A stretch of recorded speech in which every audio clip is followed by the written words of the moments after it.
Mutton কষা আশা করি আপনারাও বাড়িতে অনেকবারই বানিয়েছেন, কিন্তু এই রেসিপিটা একদম সহজ, একদমই আলাদা। আপনারা বাড়িতে ট্রাই করতে পারেন। বাই দ্য ওয়ে, আমি স্বরূপ চলে এসেছি একটি নতুন ভিডিওতে আমার চ্যানেল পটু পেটুকে। চলুন আজকে রেসিপিটা দেখে নিই। আমরা এখানে 500 গ্রাম পরিমাণে মটন নিয়েছি, তার মধ্যে চর্বিও রয়েছে। আলু 8-10টা আমরা কেটে নিয়েছি। আমরা 5টা পেঁয়াজ কুচো কুচো করে কেটে নিয়েছি। টমেটো 4টে টমেটো কুচো কুচো করে কেটে নিয়েছি। টক দই 70 গ্রাম পরিমাণে নিয়েছি। আর আদা, রসুন, শুকনো লঙ্কা নিয়েছি। আর জায়ফল, জয়িত্রী, এলাচ, লবঙ্গ, দারচিনি আর কাশ্মীরি লঙ্কার গুঁড়ো নিয়েছি। আমরা কড়াইটা বসিয়ে দিয়েছি। কড়ায় দারচিনি, লবঙ্গ, জয়িত্রী, এলাচ এগুলো ভেজে নেব। আমরা জায়ফলটা একটু ক্রাশ করে নিয়েছি আগে থাকতে। এবার এগুলো বেটে নেব। দেখতে পাচ্ছেন বন্ধুরা, আমাদের বাটা কমপ্লিট। এবার আমরা শুকনো লঙ্কা, আদা, রসুন এগুলো ভালোভাবে বেটে নেব।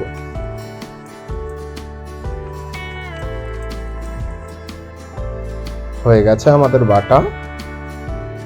এবার আমরা কড়াই বসিয়ে দেব আর সর্ষের তেল কড়াই দিয়ে দেব। আমরা সর্ষের তেল ইউজ করছি, আপনারাও সর্ষের তেল ইউজ করবেন, ভালো লাগবে আশা করি। এবার যে কেটে রাখা আলুগুলো ছিল সেগুলো কড়াই দিয়ে দেব।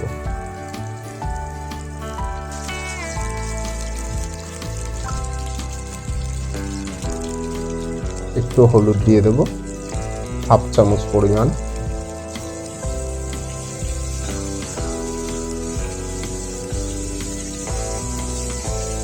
এবার আলুগুলো খুব সুন্দর উল্টে পাল্টে আমরা এগুলো ভাজবো। দেখতে পাচ্ছেন বন্ধুরা, আমাদের আলু ভাজা হয়ে গেছে।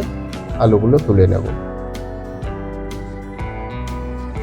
এবার ওই কড়াই আর একটু তেল দিয়ে দেব। এবার শুকনো লঙ্কা আর তেজপাতা দেব ফোড়নে।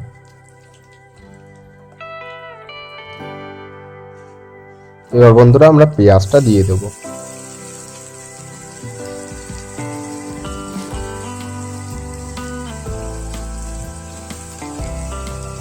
পেঁয়াজটা আমরা গোল্ডেন ব্রাউন হওয়া অবধি ভাজবো।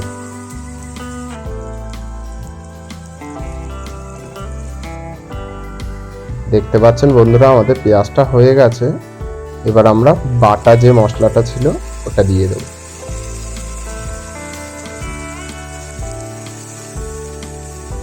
একটু ভালোভাবে মিশিয়ে দেব। 2 চামচ পরিমাণে হলুদ দেব।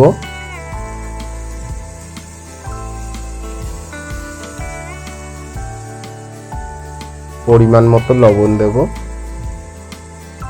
আমরা বড় চামচের 2 চামচ ইউজ করেছি। 1 চামচ মতো চিনি দেব। এবার এটা ভালোভাবে মিশিয়ে দেব বন্ধুরা।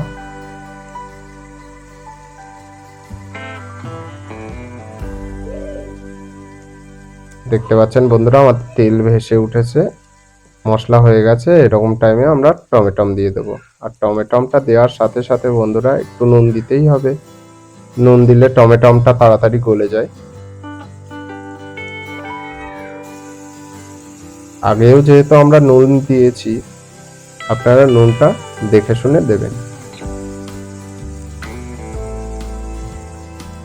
এবার আমরা টক দইটা দিয়ে দেব।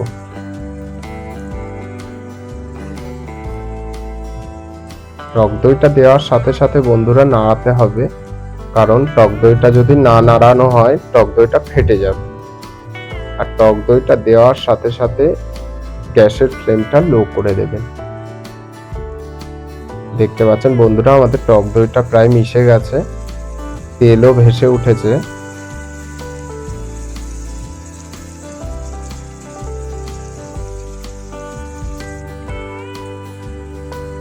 এবার আমরা কাশ্মীরি লঙ্কার গুঁড়ো আর ভাজা যে মশলাটা ছিল সেটা আমরা ওর মধ্যে দিয়ে দেব।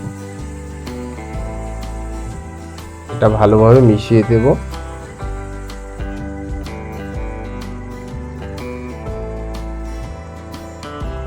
দেখতে পাচ্ছেন আমাদের মেশানো হয়ে গেছে। এবার আমরা এটা 5 মিনিটের জন্য ঢেকে দেব। 5 মিনিট হয়ে গেছে বন্ধুরা, দেখতে পাচ্ছেন কত সুন্দর টেম্পটিং লাগছে, তেলগুলো উপরে ভেসে উঠেছে। এবার আমরা যে মাংসটা ছিল সে মাংসটা দিয়ে দেব।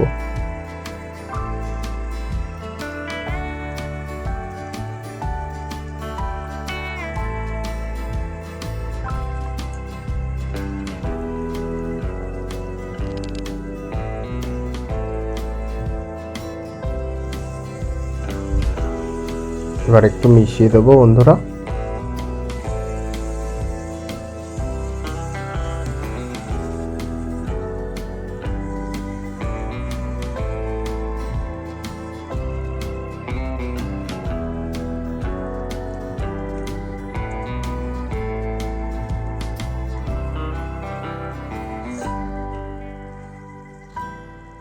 দেখতে পাচ্ছেন আমাদের মেশানো প্রায় কমপ্লিট। এবার যে আলুগুলো ভেজে রাখা ছিল সেগুলো আমরা দিয়ে দেব। আপনারা আলু স্কিপ করতে পারেন, আমাদের মাংসে তো আলু খুব ভালো লাগে।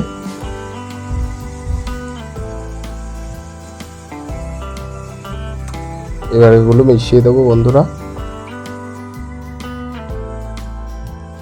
দেখতে পাচ্ছেন কতটা জল ছেড়েছে বন্ধুরা, সুন্দর লাগছে।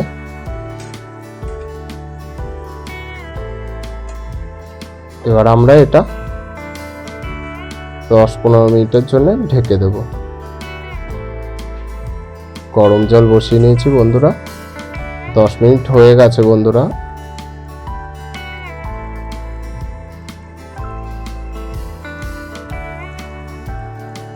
একটু নাড়িয়ে দেখবো কেমন টেক্সচারটা লাগছে। হয়ে গেছে বন্ধুরা আমাদের মশলা। এবার যে গরম জলটা ছিল গরম জলটা আমরা দিয়ে দেব।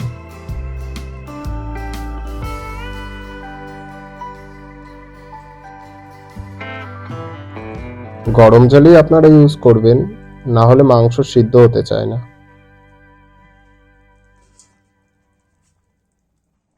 এবার এটা আধা ঘন্টার জন্য ঢেকে দেব।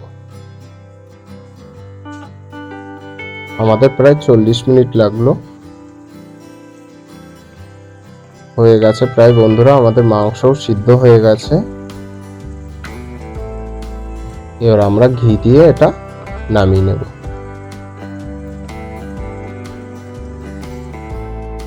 হয়ে গেল বন্ধুরা আমাদের আলু দিয়ে মটন কষা। এই রেসিপিটা বাড়িতে ট্রাই করবেন, অবশ্যই খুব ভালো লাগবে। আর আমার চ্যানেলের পাশে থাকবেন। দেখা হবে অন্য কোনো ভিডিওতে। ওকে বন্ধুরা, বাই বাই।